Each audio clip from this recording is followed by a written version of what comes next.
नमस्कार दोस्तों, कैसे हैं आप? मैं हूं सुरेश और आप देख रहे हैं टेक्सटाइल एडवाइज़र। दोस्तों, आज हम आपके साथ में डिस्कस करने वाले हैं कि जो फैब्रिक होता है उसकी वर्स्टिंग स्ट्रेंथ कैसे निकालते हैं और कौन-सा इंस्ट्रूमेंट यूज़ किया जाता है और आप कौन-कौन विधि से मतलब किस-किस विधि से अपने कपड़े की वर्स्टिंग स्ट्रेंथ निकाल सकते हैं। दोस्तों, वर्स्टिंग स्ट्रेंथ का यूज़ क्या होता है और जो constant rate of traverse ball burst test method क्या होता है। तो दोस्तों, इसके पहले कि मैं डिस्कशन शुरू करूँ, मैं आप सभी लोगों से कहूँगा आप मेरे चैनल को सब्सक्राइब कर लीजिए, साइड में लगा हुआ बेल आइकन का बटन दबा दीजिए, जिससे मेरे आने वाले अपकमिंग वीडियोज़ के नोटिफिकेशन आप तक पहुँचते रहेंगे। तो दोस्तों, चलिए डिस्कशन शुरू करते हैं। जैसा कि आप स्क्रीन के माध्यम से भी देख पा रहे हैं। दोस्तों, आज के डिस्कशन का सब्जेक्ट है testing of bursting strength of the fabric by constant traverse rate, मतलब CTR वॉल वर्स्टिंग टेस्टर। तो दोस्तों, देखिए, मैं आपको बताता हूँ जो हमारी वर्स्टिंग स्ट्रेंथ होती है वो क्या होती है। तो सबसे पहले देखिए आप, when the fabric is subjected to the pressure.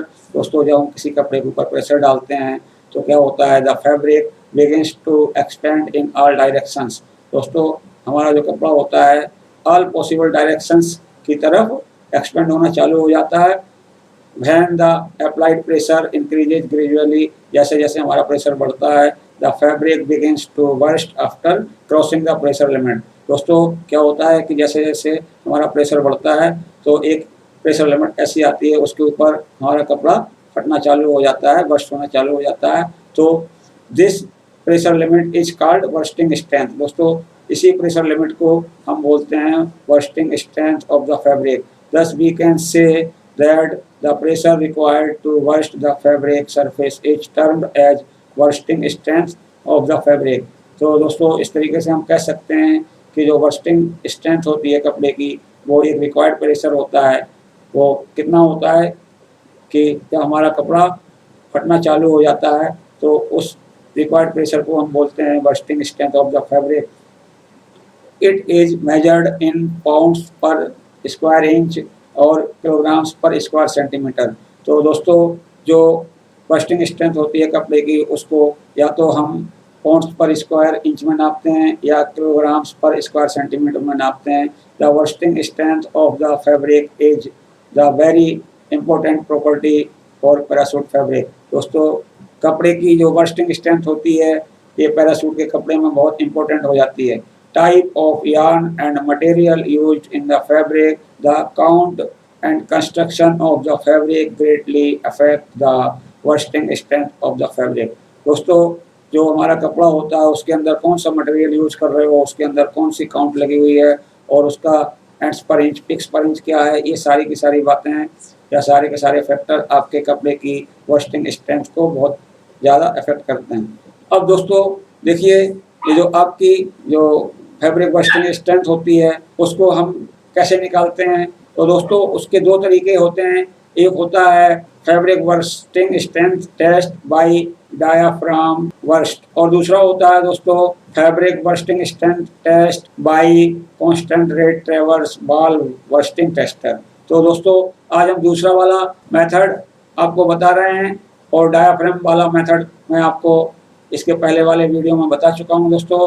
तो देखिए दोस्तों, किस तरीके से और किन स्टेप्स में हम कपड़े की बर्स्टिंग स्ट्रेंथ टेस्ट करते हैं constant traverse rate wall bursting fabric strength tester में। तो देखिए दोस्तों, एपरेटस कौन कौन से यूज़ करे जाते हैं। देखिए, आपको पहला एपरेटस होता है और मैन एपरेटस जो होता है उसको बोलते हैं constant traverse rate wall burst fabric strength tester. दूसरा होता है आपका फैब्रिक, तीसरा होता है मेजरिंग स्केल और चौथा होता है आपका सीजर। तो देखिए दोस्तों, ये जो आपका constant traverse rate steel ball fabric bursting strength tester होता है, तो ये किस तरीके से आपका वर्क करता है और कौन सा प्रिंसिपल होता है जिसको ये इंस्ट्रूमेंट फॉलो करता है। तो देखिए यहाँ पे, this method is used to measure the bursting strength of those fabric which have very high degree of elongation. दोस्तों, ये जो आपका constant traverse rate steel ball fabric bursting strength tester होता है, तो इसका उपयोग हम उन कपड़ों के लिए करते हैं, उनकी बर्स्टिंग स्ट्रेंथ निकालने के लिए करते हैं जिनके अंदर बहुत हाई एलोंगेशन होता है। The example of such type of fabric is needed fabric. दोस्तों अब देखिए जो नीटेड फैब्रिक होते हैं तो उनके अंदर क्या होता है कि एलोंगेशन बहुत ज़्यादा होती है।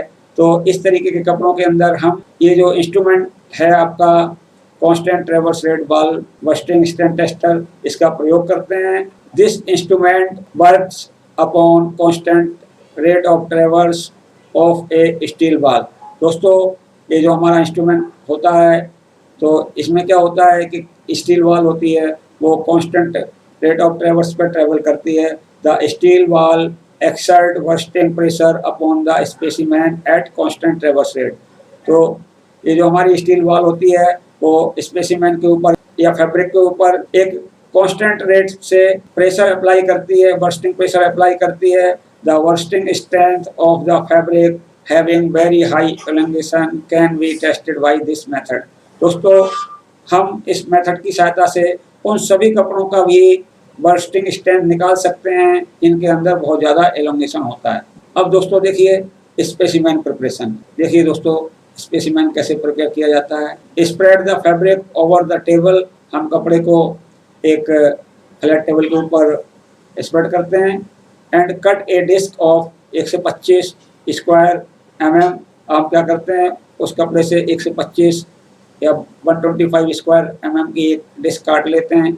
You can also cut a disc of 125 mm diameter. दोस्तों आप 125 mm डायमीटर की भी डिस्क काट सकते हैं। Actually the size of specimen is kept according to size of specimen clamps. दोस्तों जो हम स्पेसिमेन का साइज रखते हैं उसको एक्चुअली क्या करते हैं कि जो स्पेसिमेन क्लैम्प का जो साइज होता है उसके अनुसार ही रखा जाता है। The specimens disc diameter is always kept slightly more than the diameter of specimen clamp. दोस्तों जो हमने स्पेसिमेन की जो डिस्क काटी है उसका जो हम डायमीटर रखते हैं उसको हमेशा हम थोड़ा सा स्पेसिमेन्स क्लैंपिंग डिस्क होती है उससे ज़्यादा रखते हैं। अब देखिए दोस्तों टेस्टिंग प्रोसीजर। यहाँ देखिए the specimen is placed between two clamping disc. दोस्तों यहाँ पे देखिए मैंने आपको एक स्कीमेटिक डायग्राम दिखाया हुआ है ball burst tester of fabric bursting strength. देखिए यहाँ पे ये आपका स्कीमेटिक डायग्राम है, ये देखिए यहाँ पे। तो दोस्तों यहाँ पे आप देख पा रहे होंगे ए टॉप क्लैंप है, ये देखिए दोस्तों ग्रे कलर से दिखाया हुआ है। और बी क्या है दोस्तों, ये बॉटम क्लैंप है, ये देखिए दोस्तों बी बॉटम क्लैंप है। और सी क्या है दोस्तों, सी ये अंदर दिख रहा है आपको, ये एक्चुअल में पूरे में यूँ तरीके से पीछे से यूँ लगा हुआ है। ये आपका स्पेसिमेन है, ये स्पेसिमेन डिस्क है। और ये दिख रहे हैं आप यहाँ पे ये क्लैंपिंग बोल्ट है। दोस्तों ये देखिए यहाँ पर ये ट्रेवलिंग स्टील बॉल है, ये वाली यही ट्रेवल करती है। अब यहाँ पे देखिए दोस्तों ये स्क्वायर थ्रेडेड शाफ्ट है, एक ये लगी हुई है, एक ये लगी हुई है।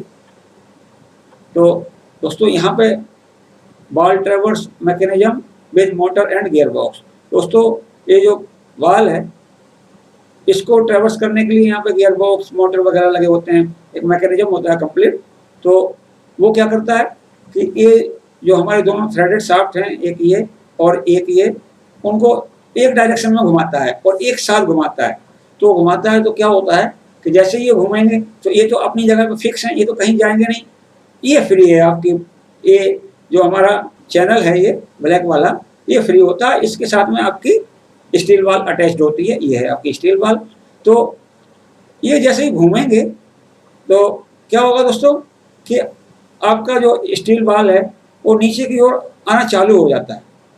तो नीचे की ओर आना चालू होगा तो ये यहाँ पे देखिए ये जो क्लैंप का जो ये जो यहाँ पे देख रहे हो आप, ये तो ये होता है आपका बिल्कुल जो आपकी स्टील बॉल होती है उसके साइज में ही होता है कि इसके अंदर स्टील बॉल एंटर कर जाती है और ये कंटिन्यूसली नीचे चलता रहता है, नीचे चलता रहता है। तो इसके अंदर घुसी और इसको दबाना चालू कर देती है।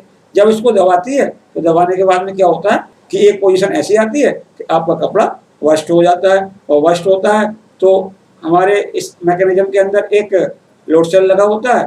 तो लोड सेल में आपकी जो वस्टिंग स्ट्रेंथ की रीडिंग होती है वो आपकी रिकॉर्ड हो जाती है। वो आपकी जो रीडिंग है वो न्यूटन में भी हो सकती है, आपकी केजी में भी हो सकती है और एलबीएस में भी हो सकती है। और अगर किसी एक ही यूनिट में आ रही है तो उसको आप फॉर्मूलों की सहायता से कन्वर्ट भी कर सकते हैं दोस्तों। तो यहाँ पे देखिए दोस्तों प्रोसीजर कैसे आगे बढ़ता है। The specimen is placed between two clamping disc. दोस्तों ये देखिए ये दोनों क्लैंपिंग डिस्क हैं ए एंड बी, इनके बीच में स्पेसिमेन को रखा जाता है, ये रख दिया हमने। फिर देखिए दोस्तों फिर क्या हुआ, we have taken green fabric. दोस्तों हमने हरा कपड़ा लिया है। The clamping disc are tighten securely. अब जो क्लैंपिंग डिस्क हैं इनको हम बहुत अच्छी तरीके से टाइट कर देते हैं। देखिए दोस्तों ये क्लैंपिंग डिस्क हैं, तो इसको हम ये क्लैंपिंग बोल्ट हैं इनको अच्छी तरीके से सिक्योरली टाइट कर देते हैं। तो when specimen is fixed between clamps there should be no tension over the specimen। अब दोस्तों जब हमने अपने स्पेसिमेन को दोनों क्लैंपिंग डिस्क के बीच में टाइट किया है तो हमारे स्पेसिमेन के ऊपर जरा सा भी टेंशन नहीं होना चाहिए, ना तो टेंशन होना चाहिए और ना ही हमारा स्पेसिमेन बिल्कुल ढीला होना चाहिए। तो दोस्तों देखिए यहाँ पर ये है स्पेसिमेन रख दिया और हमने ये टाइट कर दिए। अब देखिए दोस्तों यहाँ पर the machine is equipped with digital load cell which measures the bursting force during fabric bursting. दोस्तों ये जो हमारी मशीन होती है, ये जो हमारा वॉल बस्ट इंस्ट्रूमेंट होता है, तो इसके अंदर एक लोड सेल लगा होता है, वो डिजिटल होता है। वो जब हमारा फैब्रिक को बस्ट करती है मशीन या बॉल जो हमारे फैब्रिक को बस्ट करती है, तो ये डिजिटल लोड सेल ही आपके ब्रेकिंग लोड को मेजर करता है। The reading of the load cell is reset before starting bursting process. दोस्तों हम देखते हैं कि जो हमारा लोड सेल है उसकी इनिशियल रीडिंग क्या है। यदि आपकी इनिशियल रीडिंग कुछ गलत आती है, माइनस में आ रही है, प्लस में आ रही, तो उसको रीसेट करके जीरो कर देते हैं। The initial reading of the load cell should be zero. दोस्तों जब हम टेस्ट को कंडक्ट कर रहे हैं इसको, तो हमें ध्यान देना है कि जो हमारा लोड सेल है उसकी इनिशियल रीडिंग जीरो हो। Now the technician pushes the start button. दोस्तों अब ये जो हमारा इंस्ट्रूमेंट होता है ये पावर सप्लाई से अटैच्ड होता है। जैसे ही हम पावर सप्लाई ऑन करते हैं उसके बाद में मशीन का पुश बटन ऑन कर देते हैं। तो जब पुश बटन ऑन करते हैं the steel ball begins to move downward direction at constant traverse rate. दोस्तों जैसे ही हमने मशीन की पावर सप्लाई ऑन करी तो जो मोटर लगी होती है वो घूमना चालू होती है। तो मोटर घूमने से क्या होता है, गियर बॉक्स घूमता है, वो गियर से जो हमारे दोनों थ्रेडेड शाफ्ट हैं वो घूमने लगते हैं। और जब थ्रेडेड शाफ्ट घूमते हैं तो तुरंत ही जो हमारी स्टील बॉल होती है वो डाउनवर्ड में मूव करना चालू कर देती है और उसकी जो स्पीड होती है ट्रेवर्स करने की वो कांस्टेंट रहती है। The steel ball travels with the help of a suitable gear box and electric motor installed inside the machine. दोस्तों जो हमारा मूवमेंट होता है डाउनवर्ड का स्टील बॉल का, वो मोटर और गियर की सहायता से होता है। The steel ball gets touched to specimen after travelling of few downward distance and start to press the specimen. दोस्तों शुरुआत में क्या होता है कि जो हमारी स्टील बॉल होती है वो कुछ दूरी तय करती है, उसके बाद में फिर वो स्पेसिमेन को टच करती है। और दोस्तों टच करने के बाद में क्या होता है कि जो हमारी स्टील बॉल होती है उसकी ट्रेवल कंटिन्यू रहती है, तो हमारे स्पेसिमेन को प्रेस करना चालू कर देती है। The specimen gets ruptured after crossing the limit of bursting force. दोस्तों अब हमारी जो स्टील बॉल की जो ट्रेवल है वो कंटिन्यू रहती है और एक लिमिट ऐसी आती है कि उसके ऊपर आपका जो स्पेसिमेन है वो बर्स्ट हो जाता है। The maximum bursting force gets recorded automatically in the digital cell. दोस्तों जैसे ही हमारा स्पेसिमेन रप्चर होता है तो जितना लोड स्पेसिमेन को रप्चर करने में लगता है वो ऑटोमेटिकली आपके डिजिटल लोड सेल में रिकॉर्ड हो जाता है। The technician pushes stop button now. दोस्तों जैसे ही आपका स्पेसिमेन रप्चर हुआ तो अपना टेक्नीशियन क्या करता है कि जो हमारी पावर सप्लाई है उसको स्विच ऑफ कर देता है। और दोस्तों ऑटोमेटिक मशीनों में तो ये भी होता है कि जैसे आपका स्पेसिमेन रप्चर होता है आपकी जो बॉल की ट्रेवल है वो ऑटोमेटिकली स्टॉप हो जाती है, मतलब पावर सप्लाई कट जाती है। दोस्तों अब क्या होता है कि हमारा जो टेक्नीशियन होता है वो डिजिटल सेल के अंदर रीडिंग को देखता है जो आपके स्पेसिमेन को रप्चर करते समय डिजिटल लोड सेल में रिकॉर्ड हुई थी। The bursting strength of the fabric is measured in kilograms, Newton's and pounds etcetera. दोस्तों ये जो हमारी कपड़े की वर्स्टिंग स्ट्रेंथ होती है वो आपके किलोग्राम्स में नापी जाती है, न्यूटन्स में नापी जाती है और पॉन्ड्स में नापी जाती है। तो दोस्तों मैं समझता हूँ कि जो भी टॉपिक मैंने डिस्कस किया है तो आप सभी लोगों को बहुत अच्छे से समझ में आया होगा, और मैं समझता हूँ कि आप हमारे वीडियो को देख के इस तरीके के इंस्ट्रूमेंट पर जब किसी कपड़े की वर्स्टिंग स्ट्रेंथ नापेंगे तो आपको कोई प्रॉब्लम नहीं होगी। आप वीडियो को फॉलो करते हुए बड़े ईजिली आप अपने इंस्ट्रूमेंट से किसी भी कपड़े की वर्स्टिंग स्ट्रेंथ टेस्ट कर पाएंगे। तो दोस्तों देख के बताइएगा मेरा वीडियो कैसा लगा। यदि आपको मेरा वीडियो पसंद आए तो लाइक का बटन दबाएं और अपने दोस्तों में शेयर करें।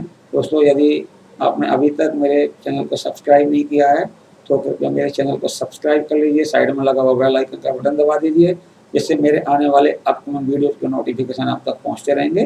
धन्यवाद।